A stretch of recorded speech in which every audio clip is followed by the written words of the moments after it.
this rich shit, reinvest it and then risk it. The cookie that I got ain't Oreo biscuits. I wanna double up from racks to riches, racks to millions. If it wasn't me, it was Iz that did it. I can't trust man that move and fidget. Times get harder, the ones that switching. It's either that or the chat like women. Alright, what's good guys? It's Pokey Banks, baby.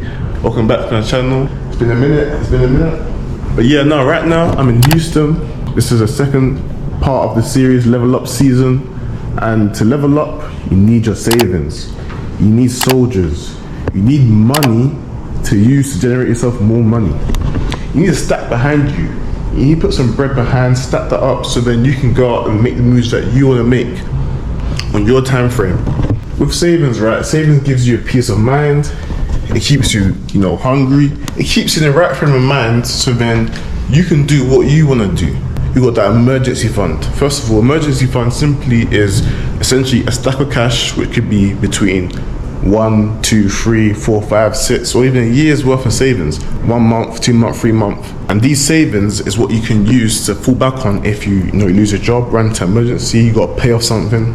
But what I will say is having a credit card, it can help you alleviate that. Any mad emergency you go through, you have a credit card there. And you have roughly 30 to 56 days to pay it off, interest free. So that's there. So that's your first set of boundaries. That's your first line of defense. If anything comes to attack in your life, your first line of defense is your credit card. Then you got your savings to then help you sort that issue.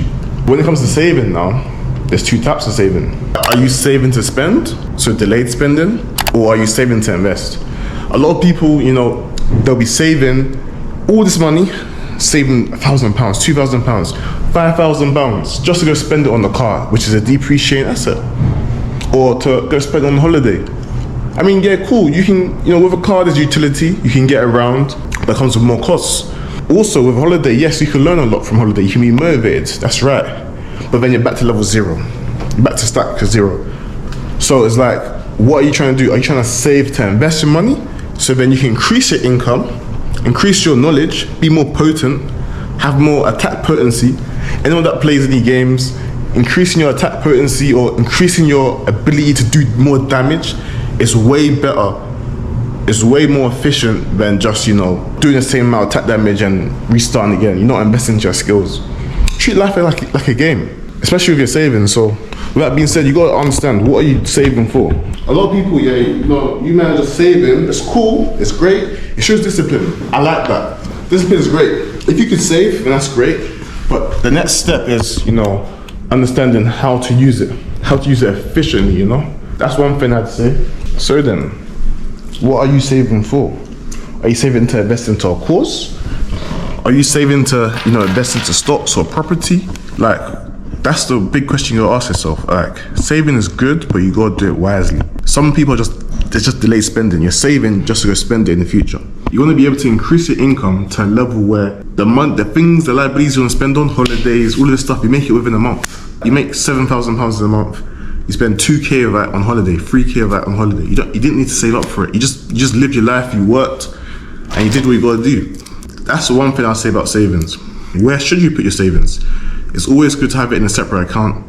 You don't want to mix your savings with your general spending because you feel like you can spend more. You feel like, oh, I got it, it's cool. You feel like you can dip into your savings. If you really have, discipline issues, then you want to open a direct savings account which does not have a physical card. If you have a physical card, it means it can be accessed, it can be spent, it can be used.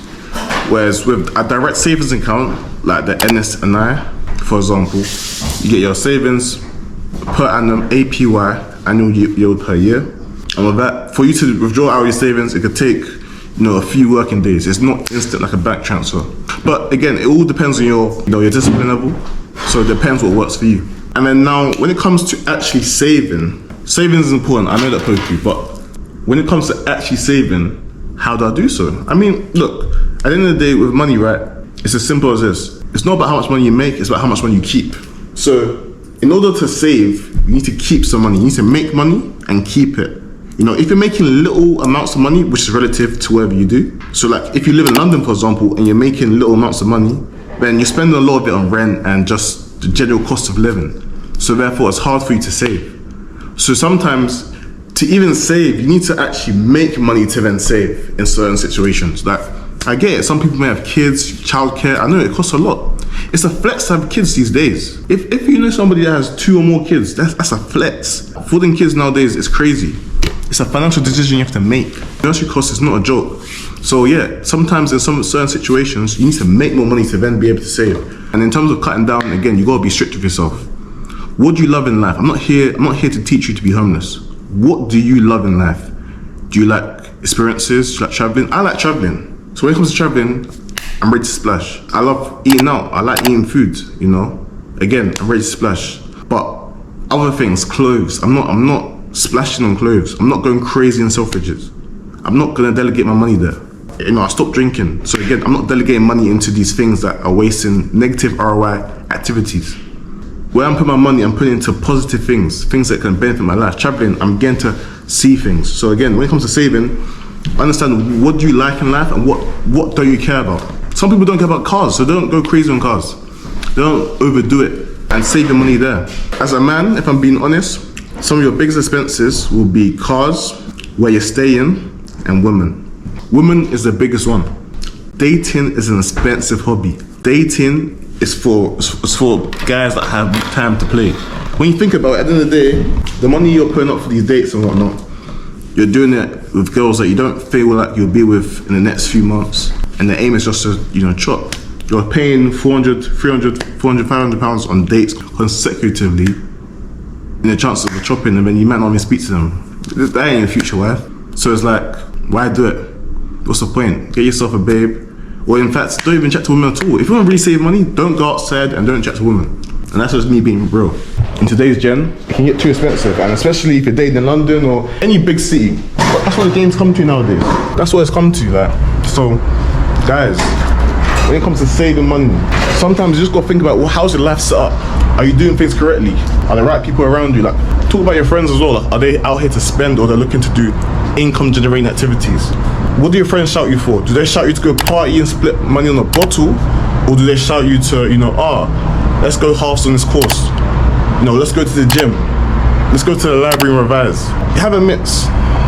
Always have a mix, have a balance, cool. But I feel like if you're looking to get to a high level, there is no balance. It's gotta be lopsided. You gotta be 80% leaning on one way. Do you understand? So that's what I gotta say. AP, is there anything you gotta say about saving? Yeah, man, I mean, again, see, in this cost of living that we're in, bro, you just gotta make more money, man, and right? Saving is cool, investing is cool as well, but when it's all said and done, right, your income is what determines all of it at the end of the day. So let's say, for example, we've been on holiday back to back for the last 3 months, right? You might spend 20k, 30k, but if you're bringing in more than you're spending, then what you're getting out of that, holiday, it makes sense. Why not? Since we've been traveling, I've met with directors, I've met with CEOs, I've met with business owners, I've met with affiliates, I've met with so many amount of people, right? Whereas the money that I've spent to be out here is gonna pay itself off within the next few months anyway. So it's like, right, I've traveled with my friends, had a great time, made business connections, and I'm gonna make more money with them in the future because I've met them out here. So yeah, it's very much so. It's interesting, man. Just make money, go hard, and yeah, man. Thank God all the time, innit? So that's what I have to say still. Yeah, and that's the thing with saving. That's just the first step. That's the first step to building wealth, because that's not the end goal. No one saved their way to $1 billion. No one saved their way to wealth, to riches. That's just the first step. But building that consistency, building that discipline.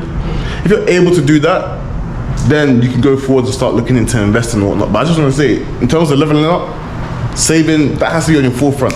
Think of ways you can cut down costs. Think of ways you can get things for cheaper. Network. Like, for example, my business class flight, to get here, I paid £274 to get to America, to ATL. I saved money. Even economy was £800. Find ways, network. And that's what you gotta do with a network. You gotta be able to find ways you can save money on. Like, I know someone that works at EasyJet. If I'm going anywhere in Europe, the cost is halved, even more than half. So again, find ways where you can save. Find ways where get to know people, be cool with people. Remember, businesses are run by people. If you're cool with people, if you're a good person, a good human being, then they'll give you that discount, or they'll give you the heads up. Oh, go to my friend for so and so. He's cheaper. Boom, boom, boom. So again, and I think the final thing, you're just buying goods.